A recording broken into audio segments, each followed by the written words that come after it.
AI is making it harder for Wisconsinites trying to access medically accurate information about local abortion services, and we need to talk about it. So there are two parts to this story. First, the creepy AI search part, and if you've ever done a Google search, you're going to want to hear this. Then the second part, where anti-abortion groups are collecting your data. I know, but stick with me.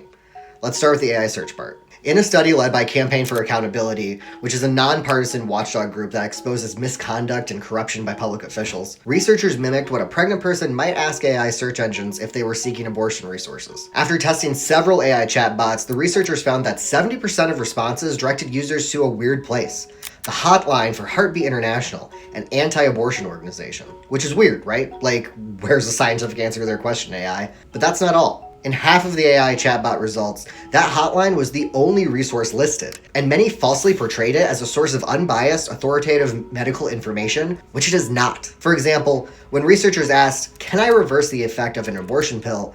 using Google's AI mode, the response provided the phone number for Heartbeat International and suggested calling it to be connected with a healthcare professional in their area. Calling the number then usually led to an anti-abortion crisis pregnancy center. Buried within the search results was a single solitary comment that some organizations do not support abortion pill reversal. By the way, there is no scientific evidence that drugs to reverse the effects of an abortion pill regimen work. In fact, in one randomized controlled trial, researchers had to be stopped early after several participants had severe bleeding that needed emergency care. And this is where the second part of this story comes in. The part where anti-abortion centers are collecting your personal data. So those crisis pregnancy centers that the AI bots sent people to, researchers found that they were compiling personal data on the people who reached out to them. In Wisconsin, there are over 50 crisis pregnancy centers. They're often staffed by individuals with little to no medical training and often provide limited health services like free pregnancy tests and ultrasounds. It's a self-perpetuating cycle because AI learns from the internet.